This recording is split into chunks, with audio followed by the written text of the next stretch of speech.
Super Big Match akan segera tersaji di laga persahabatan bertajuk FIFA Matchday 2025 yang akan mempertemukan sang tuan rumah Timnas Indonesia berhadapan dengan tamunya yaitu Timnas Kuwait. Laga ini bakal digelar di Gelora Bung Tomo, Surabaya, yakni pada 5 September 2025 ini. Pertandingan ini diprediksi bakal berlangsung sengit dan menarik. Pasalnya kedua negara sama-sama mengincar kemenangan demi asal memperbaiki ranking FIFA dunia. Timnas Indonesia yang di pertandingan ini bertindak sebagai tuan rumah. Mereka bakal tampil dengan kekuatan penuh di laga ini. Kemenangan merupakan hal yang wajib diraih bagi Joy Pelopesi dan kawan-kawan agar ranking Timnas Indonesia semakin naik.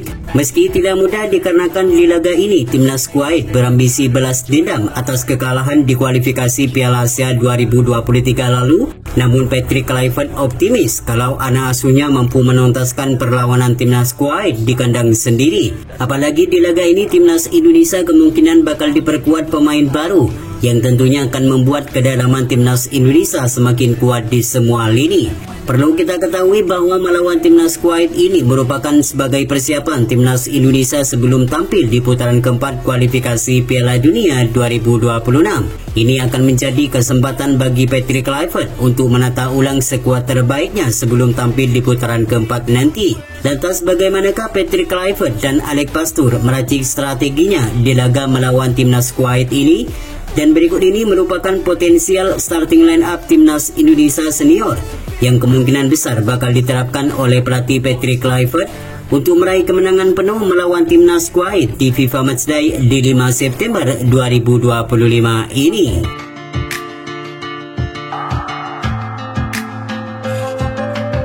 Menghadapi Timnas Kuwait yang memiliki permainan agresif serta mempunyai kecepatan dalam melakukan serangan, formasi 3-4-3 akan tetap menjadi andalan bagi Patrick Kluivert dan Alex Pastur, dengan Emil Audero Mulyadi sebagai penjaga gawang utama bagi skuad Merah Putih. Emil Audero merupakan kiper yang kenyang akan pengalaman di kompetisi benua Eropa. Berbagai klub raksasa seperti Juventus, Inter Milan, serta Como 1907 pernah dilabuhi oleh pemain keturunan Mataram itu. Tidak hanya mempunyai refleks yang sangat baik, namun Emil Audero juga mempunyai ketenangan dalam mengantisipasi berbagai tendangan keras dari lawan. Maka tak heran jika pelatih Patrick Kluivert menjadikan pria berumur 28 tahun itu sebagai pilihan utama ketika melawan Timnas Kuwait nanti.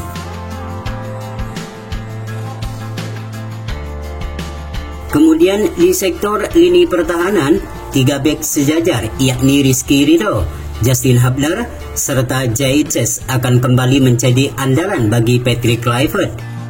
Seperti yang kita ketahui, trio Jaiches, Justin Hubner, serta Rizky Ridho merupakan trio terbaik yang dimiliki Timnas Indonesia saat ini. Sejak trio ini dimainkan bersama, mereka hanya menelan 1 kali kekalahan saja.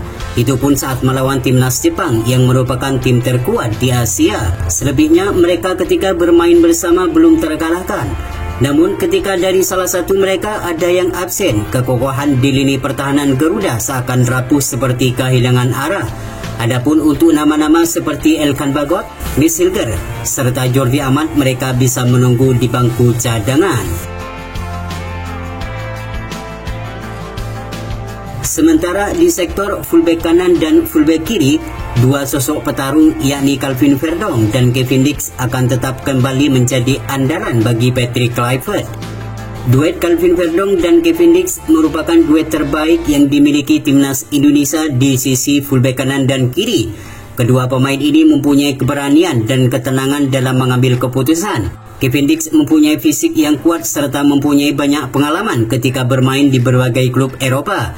Sedangkan Calvin Verdong merupakan pemain yang paling konsisten di setiap pertandingan. Untuk nama-nama seperti Sandy Walsh, Dian James hingga Pratama Arhan, mereka bisa menunggu di babak kedua.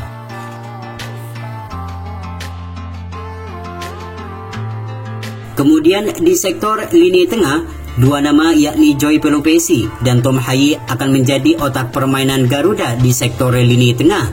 Tom Haye akan menjadi kreator serangan dan memberikan umpan yang manis kepada pemain Garuda yang berada di lini serang. Sedangkan Joy Pelopesi akan menjadi gelandang bertahan yang siap menjegal para pemain lawan sebelum masuk ke pertahanan Garuda. Selain dua pemain tersebut, Patrick Kluivert masih mempunyai beberapa pemain andalan seperti Ricky Kambuaya, Nathan Joaon, hingga Ivar Jenner yang siap menggantikan Tom Haye dan Joy Pelopesi ketika mengalami cedera atau kewalahan. Sementara di sektor lini serang, 3 nama yakni Marcelino Ferdinand, Ragnar Oratmangun, dan Ramadan Sananta akan menjadi andalan bagi Patrick Kluivert di laga nanti. Marcelino Ferdinand merupakan pemain muda terbaik yang dimiliki oleh timnas Indonesia saat ini. Kecepatan serta keberaniannya dalam melakukan akselerasi ke pertahanan lawan sangat layak menjadi pilihan utama bagi skuad merah putih. Selain mempunyai kecepatan, Marcelino Ferdinand juga mempunyai kepercayaan yang tinggi yang tentunya akan menjadi nilai tambahan bagi skuad merah putih. Tidak hanya bisa bermain sebagai pemain sayap, namun pemain berusia 20 tahun itu juga bisa bermain sebagai gelandang serang. Selain Marcelino, di posisi ini juga ada nama Egy Maulana Fikri, Yaakob Sayuri, Eliano Renders yang bisa menjadi opsi kedua di pertandingan nanti. Sementara Ragnar Oratmangun, kita sudah mengetahui kemampuan pemain yang satu ini. Kecepatan serta kelincahan yang selalu menjadi andalannya akan membuat lini serang Garuda semakin mematikan. Absennya di 2 laga terakhir saat melawan Cina dan melawan Jepang akan menjadi motivasi tersendiri untuk kembali membuktikan kemampuannya bagi skuad Garuda. Selain mempunyai kecepatan, Ragnar Oratmangun juga mempunyai ketenangan dalam mengambil keputusan. Maka tak heran jika Patrick Kluivert menjadikan Ragnar Oratmangun sebagai pemain utama di pertandingan ini. Selain Ragnar Oratmangun, di posisi ini ada juga Stefano Lillipali, Dian James, hingga Beckham Putra yang siap menunggu di bangku cadangan. Oleh Romini dipastikan absen karena mengalami cedera. Ini akan menjadi kesempatan bagi Ramadan Sananta untuk membuktikan kemampuannya di laga nanti. Tidak hanya mempunyai kecepatan, Ramadan Sananta juga mempunyai tendangan keras yang selalu menjadi andalannya. Tentu kehadirannya diharapkan dapat memberikan kontribusi yang maksimal di lini serang Garuda. Saat ini Ramadan Sananta bermain bersama DPAM FC dan ia sudah menciptakan 1 gol dan 1 assist di Liga Malaysia. Dengan bermain di kandang sendiri yang disaksikan oleh ribuan supporter timnas Garuda, mampukah Ramadan Sananta menciptakan di laga krusial ini?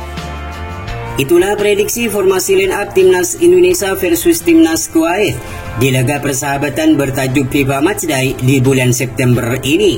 Semoga di pertandingan ini timnas Indonesia bisa meraih hasil positif agar ranking 100 dunia segera tercapai.